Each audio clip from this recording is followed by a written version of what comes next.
Bismillahirrahmanirrahim. Assalamu alaikum wa rahmatullahi wa barakatuhu. Well, student, I have uploaded the structure of an eye, part 1 and the part 2. In the part 1, we have discussed about the two layers of an eye, that was the sclera and the choroid. In the second part, I have discussed that how we are able to, how the image is going to form on the retina. We have discussed about the retina. We have discussed about the photosensitive cells, and we have discussed that how light used to flow, as well as we have discussed about the chamber of the eye. Now, in this video, I'm thinking to discuss about some diseases like which are relevant to the eye. So let's discuss the diseases relevant to the photosensitive cells, that is the rod, as well as there's a rod and a cone. So let's discuss. These are basically the rods and cones. You know what? Well, the rod is basically and the cone. These both are the photosensitive cells that is present in the eye and which actually help in the formation, or you can say that in the generation of the nerve impulse. Basically, the rod contain a pigment that is known as a rhodopsin.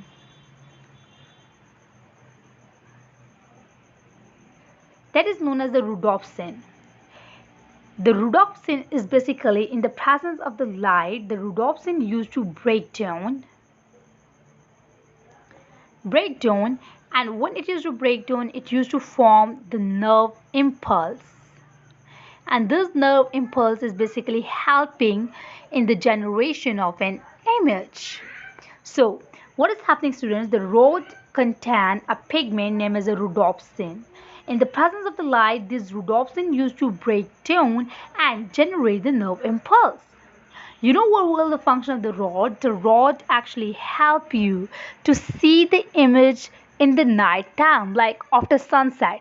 Let's suppose there is a no sunlight or there is a no white light, but still you are able to see the image even in the dim light, even in the moonlight, even in the starlight, even in the zero bulb light. How?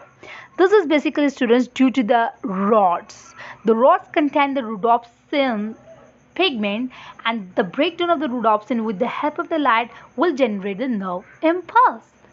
And when there is no light, you can say that when there is a no light, there is no breakdown of the rhodopsin.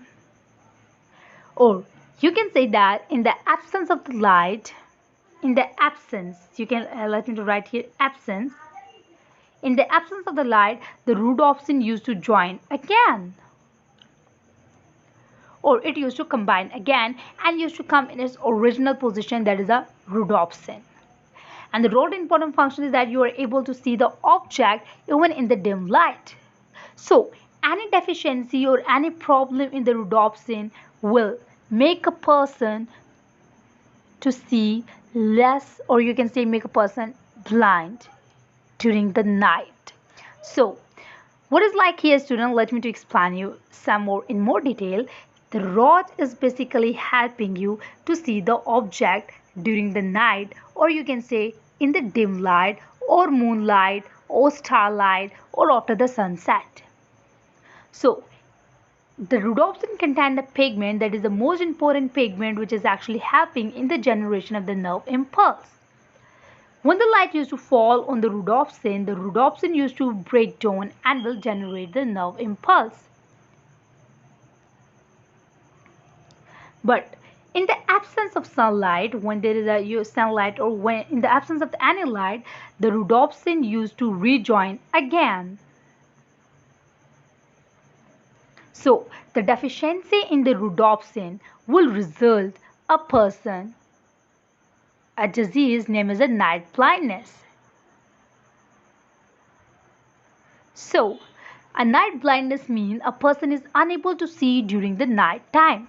We know that, as I told you before, the rod is helping to see the object in the night. So any issue in the rhodopsin obviously will result in the night blindness. It's not like that a normal person like me or you, by the grace of Allah Almighty, we are able to see in the sunlight. After the sunset, we are able to see in the moonlight, we are able to see in the dim light. But a person who is suffering with the night blindness is totally blind after the sunset.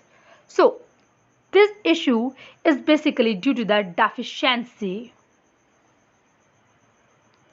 Deficiency of the vitamin A.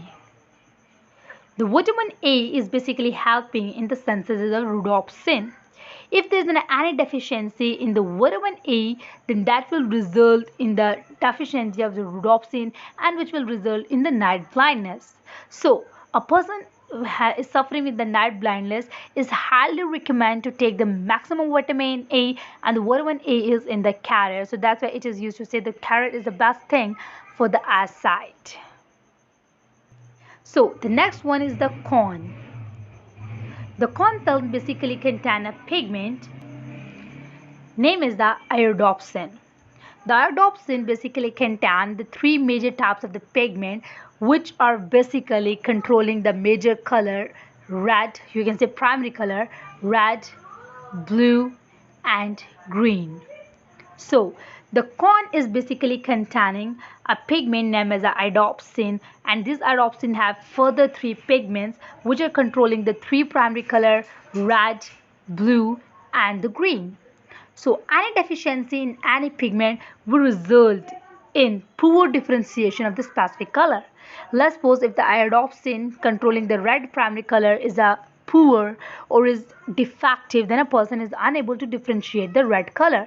If let's suppose this one is affected, then a person is unable to see the blue color or differentiate in the proper color. Similarly, if the person having the defective green iodopsin, then a person is unable to see the green color. So it is like that. Let's suppose a normal person is saying that this is a red color, but a person who is a color blind might is going to say that this is black color. So such kind of the patients are known as a color blind. And this is one of the genetic disease. Genetical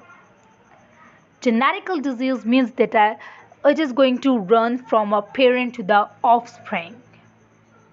So that's why it is highly recommended to the traffic police that before issuing the lesson to anyone, you should have to do that color blind or color blindness test. Because if let's suppose a person is unable to differentiate in between the color, then how they are able to recognize the traffic signal? How they are able to, if let's suppose a pilot is there who's running the aeroplane, then how they are able to differentiate between the, or how they are able to see the signals of the light guns, airport beacons, or approach slope indicators, chart symbols, or especially in the night time. So that's why it is very important to do such kind of the test, so that we are able to know that the pilot is going to run the aeroplane smooth or any kind of a vehicle smoothly. Now these were basically the beta diseases relevant to the photosensitive cell. Now let's discuss the disorder of the eye relevant to the shape of the eyeball. One is the myopia and other one is the hypermetropia. The myopia is considering as a short sight because in that case there is an elongation of the eyeball shape. So the elongation of the eyeball will result in the myopia. Basically we know that students, normally the image used to form on the retina, right? But in the myopia what is happening, the image is going to form in front of the retina. Let's suppose this is the retina and the image is going to form here in front of the retina. So what is happening here, due to the image formation in front of the retina, the person is unable to see the object that is far away from them. So that's why it is known as a short sight. जैसे दूर की चीजें ना देख पाना. So a person is unable to see the object that is far away from them. So that's why it is said that that is a short sight person or myopia, and the reason is only that the image of the, you can say the image is going to form in front of the retina. So how are you going to do the cure of this one? The cure is quite simple. Last for student, first I'm going to explain you myopia again. This is the normal retina, right?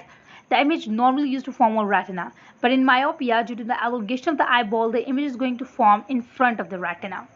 The best way is that to use the concave lens.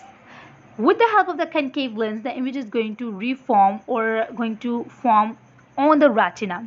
That's why a person who is unable to see the object that is far away from them, their glasses contain the concave lens. Got it? The next disease, the other most important disease, is the hypermetropia. In the hypermetropia, what is happening? In the hypermetropia, the image is going to form behind the retina. not on the retina but behind the retina. So the image formation behind the retina will result in the long sight. It means a person is unable to see the object that is closer to them. But this issue can also be resolved by using the convex lens.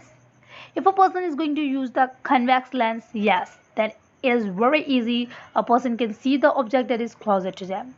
So that's why a person who is suffering with the hypermetropia, their glasses contain the convex lens.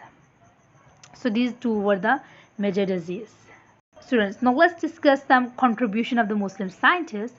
One of the greatest scientists was Ali ibn Sina, and he is basically an Arab scientist who wrote many books. You can say 3 books on the ophthalmology. Ophthalmology means the study of the disease and the surgery of the eye. He described 130 eye disease and 143 drugs which are going to cure such kind of the diseases. Similarly, there was another Arab scientist and a Muslim scientist named is Ibn Hatam. Ibn Haytham basically is considered as the father of an optics, and the reason is that he do a lot of the work on the study of the behavior of the light, and he basically write the book as well. And the modern, you can say, the optics on which he have explained that we are able how we are able to see the image or how the light is going to fall uh, on the eye and the structure of the eye. And one of the most famous work is that pinhole camera, which we used to learn in or every grade, science grade. So you know it very well that pinhole camera used to explain you that how the image used to form, and in fact the camera is going to work on this principle. Then this is one of the most interesting information which is mentioned in your book, that also not able to see during daytime. So what the reason is that? Why they are unable to see during the daytime? You know very well that in the case that in the if we are going to discuss about the photosensitive cells, then they're the cones and the rods. The rods used to help in to see the object during the light, and the rod used to help you to see the object during the night time.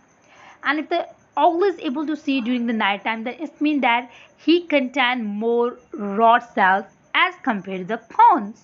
So cones are deficient in the owl, while the rods are the maximum. That's why he is able to see the object during the night time. So owl is able to see that during the daytime. The reason is that this is the deficiency of the cones, as I told you before, and which receive and sense the bright light, but the presence of the more rods give it greater power of vision during night. All animals that search for the prey during night have these characteristics. Got it? Hope so you get that. If you have any query, you can ask me. Don't forget to comment me, and feel free to ask me. Learn the things, watch the video again and again. If anything is not clear, send me the notes, or make the notes and send me the audio. Best of luck. Stay tuned. Allah Hafiz. Assalamu alaikum wa rahmatullahi wa barakatuh.